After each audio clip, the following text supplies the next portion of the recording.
বাংলাদেশের ভবিষ্যৎ রাজনীতির গতি প্রকৃতি নির্ধারণের ক্ষেত্রে একটা খুব গুরুত্বপূর্ণ ভূমিকা পালন করবে প্রধান উপদেষ্টা নিরপেক্ষ আচরণ করেন কিনা, তিনি সব দলের প্রতি সমান অ্যাটিটিউড দেখান কিনা, তিনি কোনো দলের প্রতি ফেভার দেখাচ্ছেন কিনা।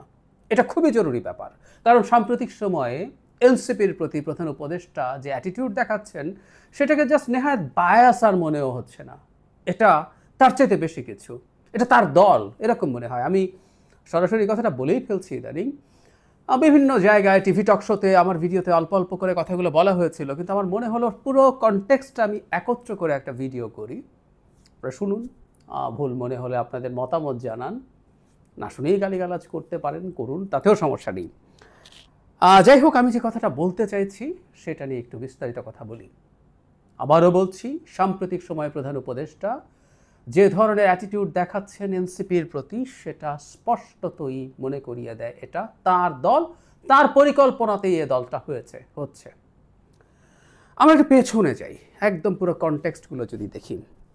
প্রধান উপদেষ্টা দেশে আসলেন, তাকে বিমানবন্দরে অভ্যর্থনা জানানোর অনেকেই, এর মধ্যে ছাত্র নেতারা ছিলেন ওই সময়, যারা সামনের সারিতে থেকে নেতৃত্ব দিয়েছেন, যারা সামনে থেকেছেন তারা থাকবেন, এটা স্বাভাবিক। তাদেরকে নিয়ে তিনি একটা সংবাদ সম্মেলন করেন, কিছু বক্তব্য দেন, এভরিথিং ইজ ফাইন, এই পর্যন্ত ঠিক আছে। পরবর্তীতে তিনি নিয়মিতভাবে একটা কথা বলে গেছেন, সেটা হলো ছাত্ররাই তার নিয়োগকর্তা।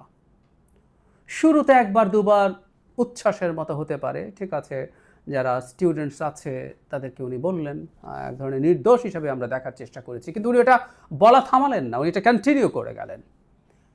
এবং ছাত্র শব্দটা আমরা মাথায় রাখবো, মানে ছাত্র বলতে আমরা হাতে গোনা কিছু ছাত্রকে বুঝি যারা এখন এনসিপিতে আছে, এর বাইরে আর কেউ ছাত্র না, এই মুভমেন্টে আর কেউ ছাত্র না। এটা নিয়েও বিস্তারিত কথা বলতে চাই, যেখানে উনি গোড়াতেই প্রবলেম করেছেন। আমি মনে করি এখান থেকে বাংলাদেশের আসলে রাজনৈতিক দলগুলোর মধ্যে বা শক্তিগুলোর মধ্যে, তখন এনসিপি হয় নাই, কিন্তু তাদের দুটো সংগঠন তৈরি হয়ে গেছে, বৈষম্য বিরোধী ছাত্র আন্দোলন এবং জাতীয় নাগরিক কমিটি, এগুলোর মধ্যে সংঘাত শুরু হয়ে গেছে। কারণ প্রধান উপদেষ্টা নিজে ভয়ঙ্করভাবে এটাকে ক্রেডিট দিতে শুরু করেছিলেন এই মুষ্টিমেয় ছাত্রকে। প্রমাণ আছে, জাতিসংঘের সাধারণ পরিষদে তিনি গেলেন, গিয়ে সেখানে সেই ঘটনাটা খুবই আলোচিত, একটু পুরনো হয়েছে, তাই আমার মনে হয় সব একত্র করে আমরা কনটেক্সটগুলো মিলাই মুক্তার মালার মতো একটা মালা গেঁথে ফেলা যাবে মনে হয়। তিনি গেলেন এবং তিনি সেখানে যাওয়ার পর মাহফুজ আলমকে ব্রেইন বিহাইন্ড দ্য মুভমেন্ট এরকম একটা কথা বলে পরিচয় করিয়ে দেন। এবং এই কথাটা জনাব শফিকুল আলমের, আমি আগেও একদিন বলেছি, প্রেস সচিব শফিকুল আলম 9 আগস্ট বা 8 আগস্ট তাকে পুরোপুরি কৃতিত্ব দিয়েছেন এই ব্রেইন বিহাইন্ড দ্য মুভমেন্ট। এই ব্রেইন শব্দটা শফিকুল আলমের। শফিকুল আলম ওই তারিখে কিভাবে মনে করেন তিনি এই ব্রেইন, মানে একটা মাস্টার প্ল্যানে চলছিল এবং জনাব শফিকুল আলম এটার পার্ট ছিলেন। আমাদের এই কথাটা মনে রাখতে হবে। কিন্তু একই দিন তাকে আবার প্রধান ব্যক্তি বলে স্ট্যাটাস দিয়েছিলেন জনাব শফিকুল আলম।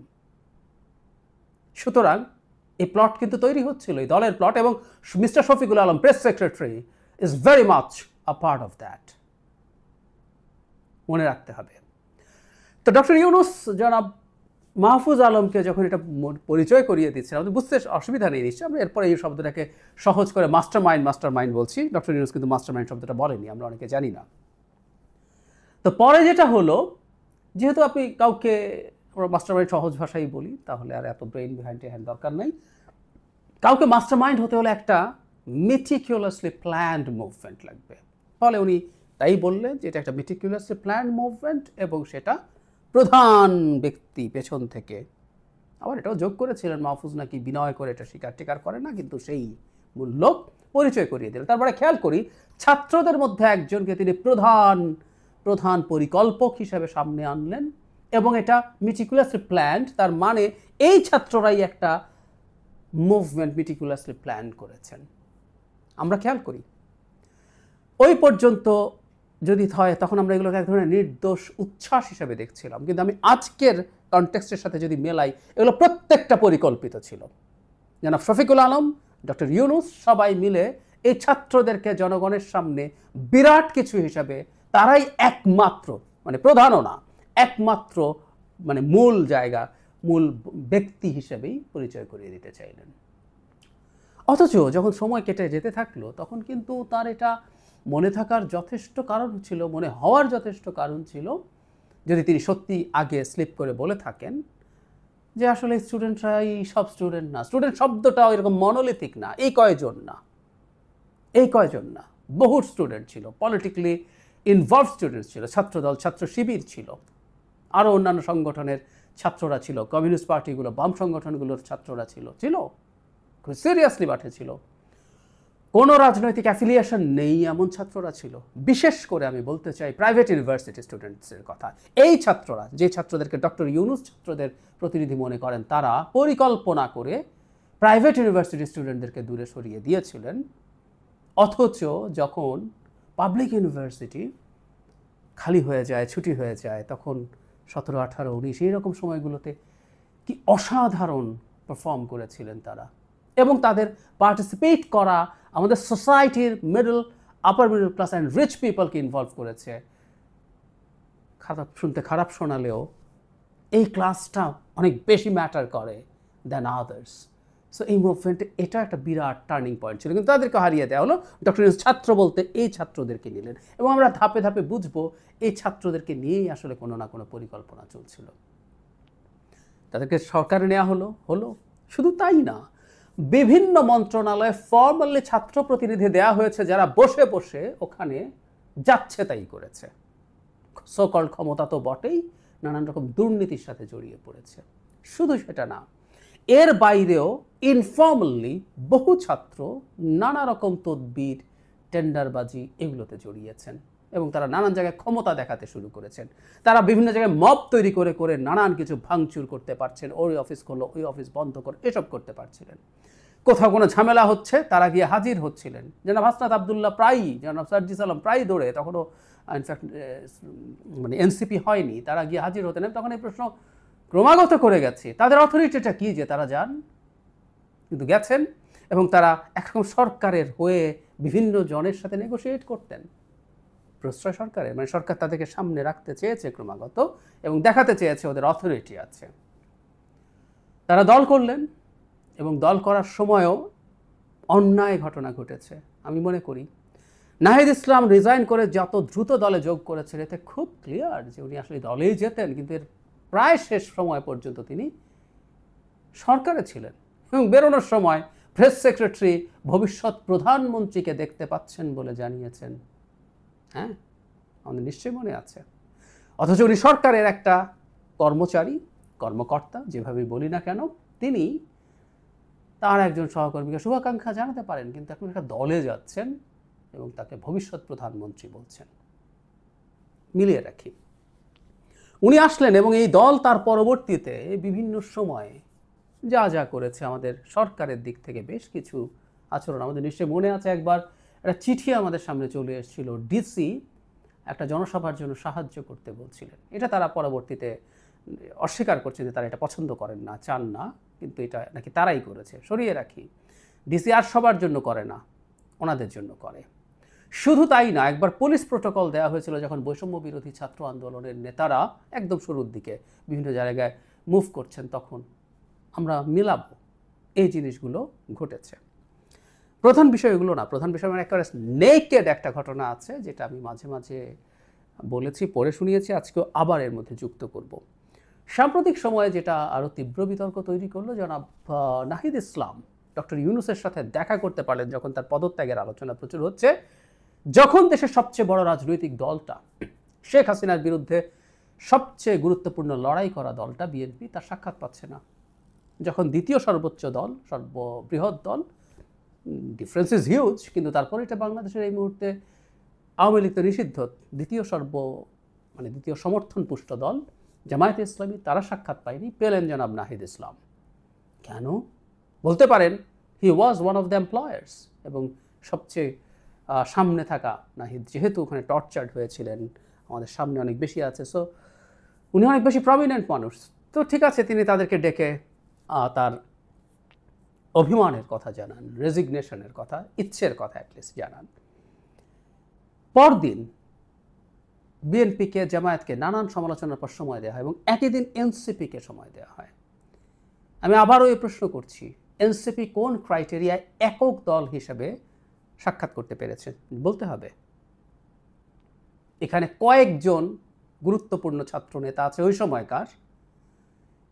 এটা কি অ্যাডিকুয়েট? এটা কি অ্যাডিকুয়েট আলাদা একক হিসাবে বিএনপি জামায়াতের সাথে সাক্ষাৎ করতে পারার? না, ডক্টর ইউনূস আসলে একটা মেসেজ দিতে চাইছেন, রিপিট, যে এটা বাংলাদেশের বিএনপি এবং জামায়াতের পর্যায়ের রাজনৈতিক দল। পরের দিন দুটো গ্রুপে দলগুলোকে ভাগ করে তিনি সাক্ষাৎ দিয়েছেন, অথচ হওয়ার কথা ছিল এনসিপি ওদের যে কোনো একটা গ্রুপের অংশ হবে, কিন্তু উনি এটা করলেন। স্পষ্ট বায়াস, স্পষ্ট তিনি দেখিয়ে দিচ্ছেন ওনার কোনো রাগ ঠাক আসলে নেই, ভেরি ক্লিয়ার। কিন্তু এই যে বললাম, যে জায়গাটা ওয়াজ টোটালি এক্সপ্লিসিট, যেখানে কোনো রাগ ঠাক নাই,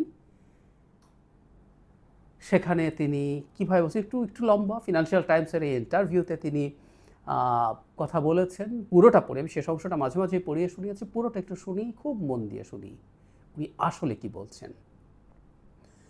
ডক্টর ইউনূস বলেন, একটি সম্ভাবনা হলো ছাত্ররা নিজেরাই একটি দল গঠন করবে। শুরুতে যখন তারা উপদেষ্টা পরিষদ গঠন করেছে, তখন আমি 3জন ছাত্রকে আমার উপদেষ্টা পরিষদে নিয়েছিলাম। আমি বলেছিলাম তারা যদি দেশকে প্রাণ দিতে পারে তাহলে তারা উপদেষ্টা পরিষদে বসতে পারে এবং প্রাণ দেওয়ার জন্য কী করেছে সেই বিষয়ে সিদ্ধান্ত নিতে পারে, তারা ভালো কাজ করছে। এখন ছাত্ররা বলছে কেন নিজস্ব দল গঠন করা হচ্ছে না, তারা একটা সুযোগ নেবে। এই কথা উল্লেখ করে ডক্টর ইউনূস বলেন, তারা বলছে তাদের কোনো সুযোগ নেই, এমনকি সংসদে তাদের একটি আসনও থাকবে না। কেন? কারণ কেউ তাদেরকে চেনে না। এই প্রসঙ্গে ডক্টর ইউনূস আরও বলেন, আমি তাদের বললাম পুরো জাতি তাদেরকে চেনে, তারা যা করতে চায় সেই বিষয়ে তাদেরকে একটা সুযোগ দেই, সুতরাং তারা এটা করবে। ডক্টর ইউনূস বলেন, দল গঠনের প্রক্রিয়ার মধ্যে হয়তো তারা বিচ্ছিন্ন হয়ে পড়বে। এটা একটা বিপদ, কারণ রাজনীতি শুরু করলে সব ধরনের রাজনীতিবিদ তাদের সঙ্গে মিশে যাবে। তাই আমরা জানি না তারা আমাদের দেশে যে রাজনীতি তা থেকে নিজেদের দূরে রাখতে পারবে কি না। এ ধরনের সুযোগ আছে যা আমাদের নিতে হবে। তবে ছাত্ররা প্রস্তুত, তারা প্রচারণা চালাচ্ছে, তারা দেশ জুড়ে লোকজনকে সংগঠিত করছে। তারপরে বলছে, আমরা মানে ইসলামিস্টদের কথা আসলো, তো উনি বলছেন ইসলামিস্টদের লক্ষণ দেখে। তারপরে যে জায়গাটা ছাত্রদের সম্পর্কে বলা, এই জায়গাটা আগেও পড়েছি, আবার পড়ি, এটাই সবচেয়ে আসল জায়গা। তারা এই পরিস্থিতির রাজনৈতিক দল গঠন করছে বা রাজনীতিতে যুক্ত হচ্ছে, এটা দরকার। কারণ রক্ত দিয়ে তারা যেগুলো অর্জন করেছে সেগুলো তারা রক্ষা করতে হবে। অন্যথায় সেই সব ব্যক্তি নিয়ে যাবে যারা বিগত প্রশাসন ও অন্যান্যদের মতো সব কিছুর পুনরাবৃত্তি করার সুযোগ খুঁজছে। এটাই বাংলাদেশে আমাদের রাজনৈতিক পরিবেশ। সুতরাং তারা এটা রক্ষা করার চেষ্টা করছে। আমি বলবো ছাত্রদের স্বচ্ছ অভিপ্রায় থাকবে। আমি এই জায়গাটা খুব মন দিয়ে আবারও শুনতে বলছি। তিনি বলছেন রক্ত দিয়ে তারা যেগুলো অর্জন করেছে সেগুলো তাদেরকে রক্ষা করতে হবে। মানে এটা একটা অত্যন্ত অসত্য বয়ান। ওনার মতো মানুষের এই অসত্য বয়ান দেওয়া উচিত না। রক্ত দিয়ে এই অর্জন এই ছাত্ররাই শুধু করেছে তা না। ওই যে বললাম, অরাজনৈতিক ছাত্র, রাজনৈতিক ছাত্র, সাধারণ মানুষ, রাজনৈতিক দল, ছাত্রদল না, বিএনপি বিভিন্ন অঙ্গ সংগঠন, জামায়াতের পার্টি, ইভেন বেশ কিছু এক্সট্রিমিস্ট ইসলামিস্ট লোকজন, পার্টি, সংগঠন এর মধ্যে ছিল। রক্ত সবাই দিয়েছে, রক্ত শুধু ছাত্ররা দেয় নেই, কিন্তু উনি এটাকে শুধু ছাত্রদের রক্ত দেওয়ার কথা বলছেন। আবার বলছেন তাদের রক্ত দিয়ে অর্জিত জিনিস তাদেরকে রক্ষা করতে হবে, না হলে পরের ইঙ্গিতটা যেটা যে বললাম, তারা নিয়ে যাবে যারা প্রিভিয়াস সিস্টেম পুনরাবৃত্তি করার সুযোগ খুঁজছে। তার মানে না হলে তারা যদি এটা রক্ষা করতে না পারে, অপরাপর দল, এই মুহূর্তে তো আর আওয়ামী লীগ আসছে না, এই মুহূর্তে বিএনপি, জামাত সহ অন্যান্য যে রাজনৈতিক দলগুলো ক্রিয়াশীল ছিল, তারা এটা শেষ করে ফেলবে, ডক্টর ইউনূস বলছেন। এবং উনি মনে করছেন ছাত্ররা স্বচ্ছ থাকবে, ক্লিয়ারলি বলছেন। এরপর কি আর বলার বাকি থাকে? এই দলটা আসলে তার চেষ্টায়, তার ইচ্ছায়, টু সাম এক্সটেন্ট তার পরিকল্পনায় তৈরি হচ্ছে। এই হোসা আলোচনা আসতে পারে তিনি তার পরিকল্পনা, তার চিন্তায়, তার চেষ্টায় তৈরি হলে আদৌ কী হবে? তিনি নিজে দল তৈরি করার চেষ্টা করেছিলেন 11-11 সময়। অবশ্য তখন তো ক্ষমতায় ছিলেন না, তারপরও ক্ষমতায় তার ভাবাপন্ন মানুষরাই ছিলেন। উনি দল গঠন করতে গিয়ে ভালো কিছু করতে পারেননি। যাই হোক, সেটা ভিন্ন আলোচনা। সুতরাং এই যে এনসিপি দলটা আদতে তার দল, এটা এখন একেবারে প্রকাশ্য, এবং সর্বশেষ যে পরিস্থিতি তৈরি হলো তাতে এটা আরও ক্লিয়ার হয়ে গেছে। একদম পরিষ্কার হয়ে গেছে। জানি না হবে কিনা, কারণ আমরা এখন প্রধান উপদেষ্টাকে ভীষণ ইগোয়েস্টিক আচরণ করতে দেখি। তিনি জাপানে গিয়ে যে ভাষায় কথা বলেছেন, দেশে থাকতেও বলছিলেন, ওখানে গিয়েও বললেন, ইটস অ্যালার্মিং। কিন্তু আমি মনে করি বাংলাদেশে ভবিষ্যতে একটা পলিটিক্যাল সেটেলমেন্টের জন্য সবার আগে যেটা জরুরি সেটা হচ্ছে ডক্টর ইউনূসকে এই দলটার প্রতি বায়াসের অ্যাটিটিউড প্রকাশ্যে দেখানো বন্ধ করা, বা এমনও যাতে মনে না হয় সরকারের কেউ কোনো না কোনোভাবে তাদেরকে সমর্থন করছেন। দুজন ছাত্র উপদেষ্টা তো আছেই এই সরকারে, কিন্তু তিনি ব্যক্তিগতভাবে এটা করছেন। সবচেয়ে ভালো হতো এই দুজনকে আরও আগে বের করে দিলেন সরকার থেকে, কিন্তু এটা করবেন না। কিন্তু এখন তিনি নিজে বায়াস দেখাচ্ছেন। বহু ক্ষেত্রেই আমরা দেখব যে রীতিমতো মাঝে মাঝে একটু বিরোধিতার নাটক এনসিপি করে, কিন্তু সরকারের পক্ষে ভীষণ শক্তভাবে তারা রাস্তায় নামে, সাইবার মাঠে নামে, ডিজিটালি নামে, সবই করে। So it's very clear now it is. আমাদের খুব বড় সংকট হবে আসলে ডক্টর ইউনূসের এই বায়াস দেখা। প্রায় বলছি এটা, একটা পরিবারেও বাবা যদি কোনো সন্তানের প্রতি তার বেশি ভালোবাসা ভিজিবল করে তোলেন, সেটাই সংসারেই অশান্তি তৈরি করে। আর বাংলাদেশ এখন অত্যন্ত টার্বিউলেন্ট একটা টাইমে, টার্বিউলেন্ট একটা পলিটিক্যাল স্ফিয়ারের মধ্যে আছে, সেখানে এটা ভীষণ অন্যায়। ডক্টর ইউনূস যদি দেশের ভালো চান, তাকে বেরিয়ে আসতেই হবে তার এই ধরনের আচরণ থেকে। ভয়ঙ্কর বিভৎসতার মধ্য দিয়ে গেল দেশ, এবং এখনও যাচ্ছে। আপাত যে শান্ত অবস্থা দেখা যাচ্ছে, বিরাজমান মনে হচ্ছে, আমি মনে করি না এটা সত্যিকার শান্তির জায়গা, কবরের নিস্তব্ধতার মতো। এদেশটাকে আসলে কবর বানিয়েই ফেলা হয়েছে। বাংলাদেশে কোনো আন্দোলনে, আমরা যে কোনো ফর্মের আন্দোলন, আমি স্বাধীনতার পরের কথা বলছি, যেখানে ৩-৪ দিনে ১৭০ জনের বেশি মানুষ হত্যা করা হয়েছে, এরকম কোনো ঘটনা বাংলাদেশের ইতিহাসে ঘটে নাই। সো বাংলাদেশের স্বাধীনতার পর এত রক্তপাতপূর্ণ, এত রক্তক্ষয়ী আন্দোলন আর হয়নি। এই যে ১৭০ সংখ্যাটা বললাম, বা রক্তক্ষয়ী এত বললাম, এটা অফিসিয়ালি ফর্মালি আসা আমাদের সামনে যে তথ্য, আমরা কি এখনও সব তথ্য জানি? আমার সন্দেহ আছে। আমার সন্দেহ আছে সরকারের আচরণের কারণে। কারণ ইন্টারনেট বন্ধ করে রাখা হলো অনেকগুলো দিন। আমি জানি সরকার সাথে সাথে বলে উঠবে, ইন্টারনেট তো আমরা বন্ধ করিনি, মহাখালীর ওখানে সেখানে ডেটা সেন্টার কেবল টেবল পুড়িয়ে দিয়েছে, কেটে দিয়েছে, ইত্যাদি ইত্যাদি বলা হবে। কিন্তু আমরা ধারণা করতে পারি আসলে ঘটনা কি ঘটেছে। সো ইন্টারনেট আসলো, এবং ধীরে ধীরে আমরা বুঝতে পারবো কি ইন্টেন্সিটি এবং কি এক্সটেন্ট এর বল জনগণের ওপরে প্রয়োগ করা হয়েছে, যে এই বিভৎস পরিস্থিতি তৈরি হয়েছে। মানে অফিসিয়ালি আমরা যে তথ্য পেয়েছি সেটাই ভয়ঙ্কর। আরও তথ্য আমরা আস্তে আস্তে পেতে থাকবো, আমরা বুঝতে পারবো কি বিভৎসতা চলেছে এই কয়েকটা দিন। যারা মারা গেছেন, যারা আহত হাজার হাজার হয়েছেন। এই আহতদের মধ্যে ছাত্রলীগ আছে, নিহতদের মধ্যে ছাত্রলীগ আছে, পুলিশ আছে। আমি আগেও বলেছি, আপনাদের হয়তো ভালো লাগবে না, প্রতিটা মৃত্যু সেটা জারি হোক না কেন, প্রতিটা আহত হওয়া, জখম হওয়া, সেটা ছাত্রলীগ হলেও আমি খুবই আহত বোধ করি। আমি আগেও বলেছি যে দেশের লিস্ট একটা ডেমোক্রেটিক প্রসেস যদি কাজ করত, ছাত্রলীগের ছেলেদেরও এসব করে বেড়াতে হতো না। আমরা কি খেয়াল করি যে স্বাভাবিক অবস্থায়ও ছাত্রলীগ করার নামে তারুণ্যের কি মারাত্মক অপচয় চারদিকে? আর দেশে এতগুলো মানুষ মারা গেল প্রথাগতভাবেই, এবং এতে কিছু আসে যায় না। আওয়ামী লীগ একটা জায়গাতেও আনপ্রেডিক্টেবল কিছু করে না। মানে এরকম কিছু ঘটলে আওয়ামী লীগ কী কী করবে, সরকার কী কী করবে, আমরা যদি অনুমান করে কিছু কথা বলে রাখতাম, প্রত্যেকে লিস্ট পলিটিক্যালি কনসিয়াস মানুষ, কোনো অ্যানালিস্ট হওয়ার দরকার নেই, প্রতিটা জিনিস অক্ষরে অক্ষরে তাই হয়েছে। জঙ্গিরা হামলা করেছে, বিএনপি জামাত হামলা করেছে, এসব কথা এসছে, রিপিটেডলি এসছে, কোনো তদন্তের আগেই। আপনি একটা বিচার বিভাগীয় তদন্ত নাকি করছেন, একজন বিচারককে হাইকোর্ট বিভাগের দিয়ে আপনি তদন্ত করছেন, কিন্তু আগে রাষ্ট্রের প্রতিটা পর্যায় থেকে বলা হচ্ছে বিএনপি জামাতরা করেছে। তো তাহলে আসলে ফদন্তের দরকার কি? কিন্তু ওই একই ন্যারেটিভ। কিন্তু বিএনপি জামাতও যদি করে, তারাও যদি মারা যায়, এর জন্য সরকারের দিকে লিস্ট একটা শোক দেখানোর দরকার ছিল। দেখি নাই। বরং এসব হামলা আন্দোলনকে বিশ্রীভাবে ট্যাগ করার চেষ্টা করা হয়েছে। টোকাই ভাড়া করে এনে নাকি করা হচ্ছে, মানে কি তাচ্ছিল্য নিয়ে টোকাই শব্দটা তারা বলছেন, অবাক হয়ে দেখলাম। মানে আপনি যখন একটা স্বৈরাচারে পরিণত হন, কোন শব্দ ব্যবহার করবেন কোনটা করবেন না ওটুকু সেন্স হওয়ার কাজ করে না। এটাই নিয়ম, এটাই হওয়ার কথা। অবাক হই না। আপনার ভাষা মতে যারা টোকাই, যদি সেরকম মানুষ থেকে থাকে, গুলির পর গুলি হচ্ছে, একদিন এককভাবে 40, একদিন 66 এরকম সংখ্যায় মারা যাচ্ছে। 40 জন যেদিন মারা গেল তার পর দিনই, আবারও বলছি এগুলো অফিসিয়াল হিসাব, তারপর দিনই 66 জন মারা গেছে। মানে এই গুলির মুখেও আপনাদের ভাষায় তুচ্ছ তাচ্ছিল্য যাদেরকে করেন টোকাইরা বুক পেতে দিচ্ছে কেন? আমি ব্যক্তিগতভাবে মনে করি বাংলাদেশের এই আন্দোলনটা যা হয়ে গেল, সেই আন্দোলনটা তিউনিসিয়ার মোহাম্মদ বুয়াজিজিকে কেন্দ্র করে যে আন্দোলন হয়েছিল, একজন ফল ব্যবসায়ীর নিজের গায়ে আগুন দেয়া নিয়ে, তার সাথে তুলনীয়। কেন তুলনীয় আমি পরে আসছি। এই ঘটনার মধ্যে মানুষের যত রকমভাবে মানুষের জীবনে দুর্বিষহ অবস্থা তৈরি করা যায় সবই তৈরি করা হলো কারফিউর আগে থেকেই।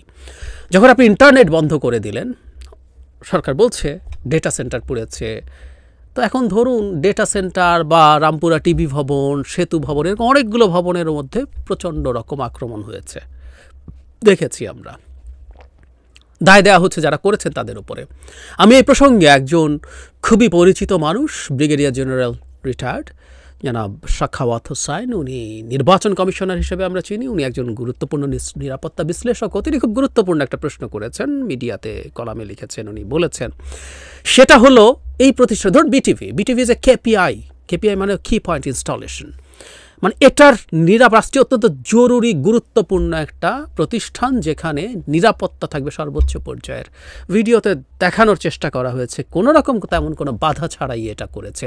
বিটিভির আক্রমণ তো প্রথম দিনই হয়নি, যখন আগে সংকট হচ্ছিল এটার নিরাপত্তা ব্যবস্থা কেন রাখা হয়নি? একইভাবে ডেটা সেন্টার পড়ানো বলেন, সেতু ভবন, আরও কি কয়েকটা মন্ত্রণালয় পড়ানো হয়েছে, স্বাস্থ্য অধিদপ্তর, দু একটা স্টেশন। এই প্রশ্ন তাহলে আসে, আপনি পর্যাপ্ত নিরাপত্তা ব্যবস্থা না নিয়ে কি এটা হতে দিয়েছেন? বা কেউ তো পাল্টা প্রশ্ন করতেও পারে, নাকি এটা আপনি ঘটিয়েছেন? এই যে আগুনের অজুহাতে আপনি ইন্টারনেট বন্ধ করে রাখতে পারলেন, বলা হচ্ছে যে ইন্টারনেট বন্ধ করে রাখা সরকার ক্ষতিগ্রস্ত হয়েছে, এক মন্ত্রীকে বলতে শুনলাম।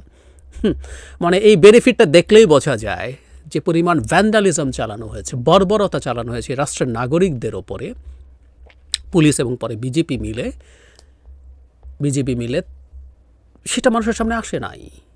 মানে কমন যুক্তি, ইন্টারনেট বন্ধ থাকায় সবচেয়ে ক্ষতিগ্রস্ত হয়েছে যারা এই মুভমেন্টে আছে, তারা তাদের যোগাযোগ ঠিকভাবে হতে পারছে না, তারা তাদের তথ্য আপলোড করতে পারছে না, জানান দিতে পারছে না, তারা ইন্টারনেট নষ্ট করবে, অন্তত যুক্তি তাই বলে না। বেনিফিটেড সরকার হয়েছে এবং এইসব যোগাযোগ বন্ধ থাকায় ইন্টারন্যাশনালি যে পরিমাণ তথ্য গ্লোবাল মিডিয়ার কাছে যাওয়ার কথা ছিল সেই পরিমাণ তথ্য প্রবাহিত হতে পারছে না। শুধু তাই না, আমি একজন বিখ্যাত গার্মেন্ট মালিকদের নেতা জনাব হাতেমকে আমি একটা টক শোতে বলতে শুনেছি ইন্টারন্যাশনাল কলও যাচ্ছে না, উনি ওনার বায়ারদের সাথে যে ফোনে কথা বলবেন সেটাও পারেন। আমরা বুঝতে পারি ইন্টারন্যাশনাল কলও তাহলে অফ করে রাখা হয়েছে যাতে বাংলাদেশের খোঁজ খবর বিদেশি মিডিয়ার কাছে খুব বেশি যেতে না পারে। তার মানে আপনি মানুষকে অন্ধকারে রেখে পরিকল্পিতভাবে ব্রুটালিটি চালিয়েছেন, সেজন্যই এটা করেছেন। এবং এই ইন্টারনেট বন্ধ থাকার কারণে কি নাভিশ্বাস জনজীবনে উঠেছে আমরা তো দেখতে পাচ্ছি। আর সব সরিয়ে রাখি, বিদ্যুতের প্রিপেইড মিটারের রিচার্জ করা যায় না, আমি নিজে সেই সংকটে পড়েছি। গ্যাসের কারো আছে প্রিপেইড মিটার, বা কেউ দুটোর সংকটে পড়েছে, হাতে টাকা নেই, এটিএম কার্ড থেকে টাকা তোলা যাচ্ছে না, এটিএম বুথ থেকে।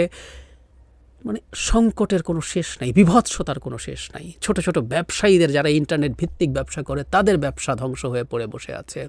তার চাইতে জরুরি কথা, ইন্টারনেটকে ভিত্তি করে কিছু ফ্রিল্যান্সার কাজ করছেন, গার্মেন্ট ইন্ডাস্ট্রি, বড় ব্যবসায়ীদের কথা যদি চিন্তা করি, জনাব হাতেমের কথা ওনাকে রেফার করে বলছি, জনাব হাতেম বলছেন যে আমি যোগাযোগ করতে পারছি না, 2-4 দিন যাওয়ার পর দেখা যাবে এই অর্ডার আমার দেশে আর আলটিমেটলি থাকবে না, কারণ বাংলাদেশে যদি আনস্টেবল এই অবস্থা হয়ে থাকে তাহলে বাংলাদেশকে অর্ডার কে দেবে? এই অর্ডার উনি বলছেন ভিয়েতনাম, কম্বোডিয়া, চায়নায় চলে যাবে, হুইচ ইজ ভেরি রাইট। না হয় হাতেম সাহেবের মতো মানুষরা এই ধাক্কা সামাল দিতে পারবেন, দেশের ক্ষতি আছে, কিন্তু এই যে ফ্রিল্যান্সাররা যারা বছরের পর বছর চেষ্টা করে একটা জায়গায় পৌঁছেছেন, তারা তাদের বায়ারদেরকে, ক্লায়েন্টদেরকে হারিয়ে ফেলবেন। একটা সময় দেখা যাবে এই কাজগুলো আর বাংলাদেশে আসছে না। এবং সত্যিকার অর্থে বাংলাদেশে যদি এই আনস্টেবল সিচুয়েশন হয়, তাহলে বাংলাদেশকে কে কাজ দেবে? কিন্তু সরকার আসলে কিছু আসে যায় না। আমরা বাঁচি, মরি, শেষ হই, কিছু আসে যায় না। সরকার জনগণ সুখে আছে কি নাই তাতে তার নীতিগত লিস্ট একটা ভ্রুক্ষেপ নাই, কারণ একটা গণতান্ত্রিক ব্যবস্থা নাই, লিস্ট একটা নির্বাচন নাই। এটা হবারই কথা, একেবারেই আনপ্রেডিক্টেবল কিছু না। কেউ কেউ বলছেন সরকার শেষ পর্যন্ত যেভাবে আপিল বিভাগের শুনানি এগিয়ে এনেছেন, এগিয়ে এনে তারা এই ব্যবস্থা করার চেষ্টা করেছেন, মানে স্টুডেন্টদের যে দাবি সেটার সাথে কনফার্ম করে। আমরা ওই আলোচনা তর্কে ঢুকছি না, সরকার যেভাবে চায় এখন শেষ পর্যন্ত আপিল বিভাগ সেভাবে রায় দিয়েছে কিনা, যদিও এসব নিয়ে কথার আছে, আজকের এই জরুরি বিষয়ে কথার মধ্যে আর না বলি। কেউ কেউ বলেন এই শুনানিটা তো আগেই আনা যেত, স্টুডেন্টদের সাথে আগেই আলোচনা করা যেত। না, আমি তা মনে করি না। আমি মনে করি সরকার যা যা পথে যাবার কথা ছিল সে এক্স্যাক্টলি তার প্রেডিক্টেবল পথে এগিয়েছে, একদম কোনো ভিন্ন পথে যায়নি। প্রত্যেকটা নিয়ে আমি আলাদা আলাদা ভিডিও করব। আমি চেয়েছিলাম একসময় বাংলাদেশে এই ঘটা যদি সুস্থ থাকি এবং বেঁচে থাকি এবং যদি জেলের বাইরে থাকি, এই পরিস্থিতিতে কয়দিন এইভাবে থাকা যাবে আমি তাও জানি না। এই প্রশ্ন আছে, অনেকে তাদের কনসার্ন জানাচ্ছেন। তো চেয়েছিলাম যে এই কথাগুলো এক ধরনের ভিজুয়াল ডায়েরির মতো থাকবে। যাই হোক, অনেকগুলো দিন কথা বলা যায় নাই। চেষ্টা করব খুব দ্রুত এই ঘটনার উপরে আরও কয়েকটা ভিডিও খুব দ্রুত পরপর দিয়ে দেওয়ার জন্য। ওই যে বলছিলাম যে সরকার আসলে একেবারে তার প্রেডিক্টেবল পথে গেছে, একদম কোনো এছাড়া উপায় নেই, এবং সরকার এখনও যা করছে তাও উপায় নেই। এবং বর্তমানে যে জায়গায় দাঁড়িয়ে আছে সেটা সরকার একটা বিরাট পরাজয় দেখাচ্ছে আমাদের সামনে। আসবো শেষ অংশে। আগে একটা কথা বলছিলাম যে তিউনিসিয়ার আন্দোলনের সাথে এটাকে খুব সুন্দরভাবে মেলানো যাবে। ওখানে একটা ভিন্ন আন্দোলন, ভিন্ন মানুষের অসন্তোষের মধ্যে শেষ পর্যন্ত একটা চরম স্বৈরাচার, যে 25 বছর আমাদের স্বৈরাচারের চেয়ে বেশি দিন স্বৈরাচারী ক্ষমতা সে ধরে রেখেছিল, 25 বছর শান্তিতে থাকার পরও বিভিন্ন শ্রেণী পেশার মানুষের জমে থাকা পুঞ্জীভূত ক্ষোভ ফেটে পড়েছিল ওই জায়গায় গিয়ে। ঠিক একই রকম একটা ঘটনা এবার হলো।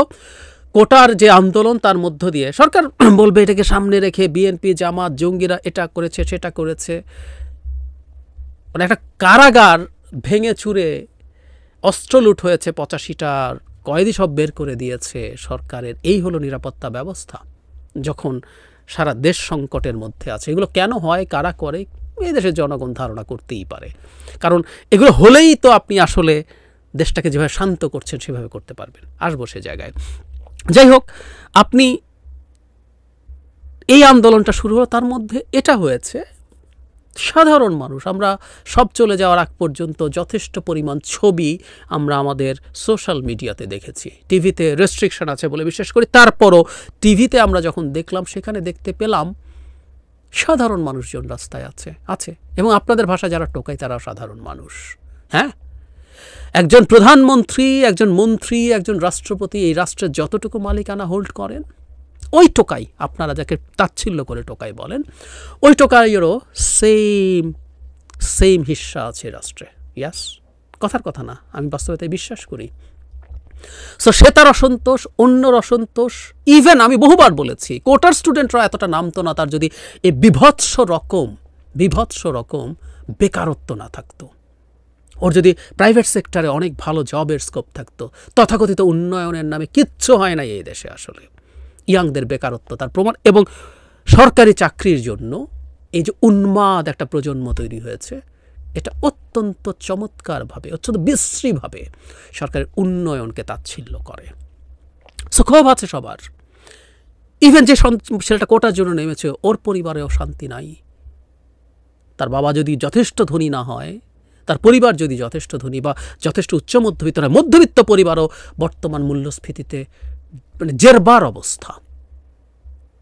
এগুলো জেরবার অবস্থার মধ্যে সে দেখছে একজন বেনজির সারা দেশ কিনে ফেলছে, একজন আসাদুজ্জামান মিয়া দেশ কিনে ফেলছে, একজন আজিজ আহমেদ মিলিটারি চিফ দেশ কিনে ফেলছে, একজন মতিউর লাখ লাখ টাকায় গরু ছাগল কিনছে তারা।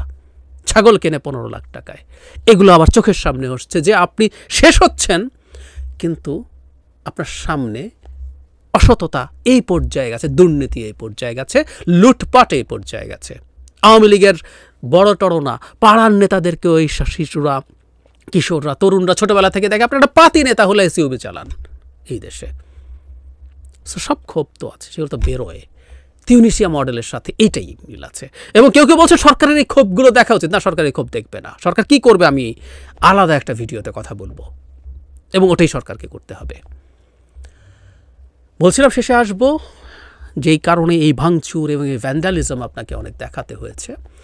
আপনি আসলে কারফিউ দিতে চেয়েছেন, আপনি মিলিটারি ডিপ্লয় করতে চেয়েছেন। মিলিটারি ডিপ্লয় করার ক্ষেত্রে যেটা হয়, সরকারের এক ধরনের পরাজয় তো বটেই, কিন্তু তারপর আপনি ইন্টারন্যাশনালি প্রচুর চাপের মুখে পড়বেন এবং কারফিউতে মানুষের নানান রকম সংকট হচ্ছে।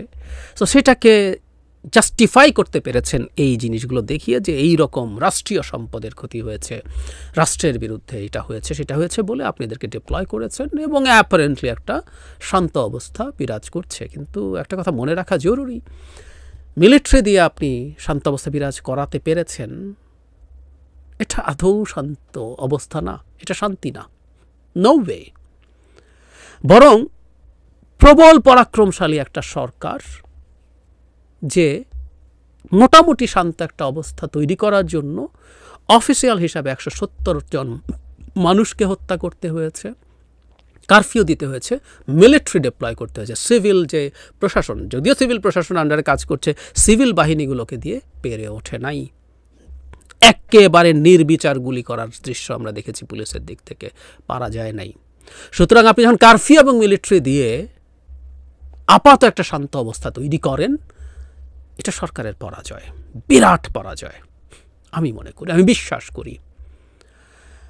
আর আমরা আস্তে আস্তে আরও দেখতে থাকবো, দেখতে পাবো, আমাদের সামনে নিশ্চয়ই তথ্য আসবে। আমি এটাও মানি কিছু গুজবও আসবে, গুজব আসেও এই ধরনের প্রত্যেকটা ক্ষেত্রে। এটা তোকে তো আসলে একটা আন্দোলনের পর্যায়ে সরকার রাখেনি, যুদ্ধের পর্যায়ে নিয়ে গেছে। সো এইরকম পরিস্থিতিতে গুজব তৈরি সব দিক থেকে হয়, সরকারের দিক থেকে হয়, যারা আন্দোলন করছেন তাদের দিক থেকে হয়, কিন্তু এগুলোর বিরুদ্ধে আমাদের দাঁড়াতে হবে। আমরা বিপক্ষেরও গুজবগুলো যাচাই বাছাই করতে হবে। এবং আমি মনে করি এটা কোনোদিন ইন্টারনেট বন্ধ করে দিয়ে এই গুজব ঠেকানো যায় না, কোনো দিন যায় না। বরং সরকার সম্ভবত চেয়েছে যে পরিমাণ ব্রুটালিটি তারা মানুষের উপরে করেছে সেটা মানুষের সামনে না যায়, কিন্তু এটা আসবে তো, আজ হোক কাল হোক আসবেই। এবং একটা কোটার প্রজ্ঞাপন জারি করেই এটা রিকনসাইল করা যাবে আমি মনে করি না। এদিকে আপনি বলছেন আপনি শান্তিপূর্ণভাবে ছাত্রদের সাথে নেগোশিয়েট করছেন, অথচ আপনি একজন সমন্বয়ক জনাব নাহিদকে তুলে নিয়ে গিয়ে পিটিয়ে জখম করে রাস্তায় ফেলে রাখা হয়েছিল না? 4 জন সমন্বয়ককে পাওয়া যাচ্ছে না এখনো। চেষ্টা করা হচ্ছে কোটার যে আন্দোলনকারী সমন্বয়করা আছে তাদের মধ্যে বিভেদ তৈরি করার। আমি একটা জিনিস খুব মনে করি, এগুলো করে সরকার আসলে কিছু গেইন করবে না, কিন্তু তারপর সরকার এগুলো করবে, মানে এইরকম সরকার এগুলোই করার কথা। আবারও বলেছি, আগেও বলেছিলাম, আবারও বলছি, কেন সরকার ঠিক, মানে সরকার প্রতিটা স্টেপ আপনি প্রেডিক্ট করতে পারবেন এরকম সরকার একটা এন্ড গেমে নেমেছে, এবং সেই এন্ড গেমটার ফাইনাল রেজাল্ট কী হবে, দেশ কোথায় যাবে, আমরা কোন পথে যাব, খুব সহসাই সেই জিনিসগুলো বোঝা যাবে। আমি নিজেও আমার টেক আপনাদের সামনে নিয়ে আসবো অচিরেই।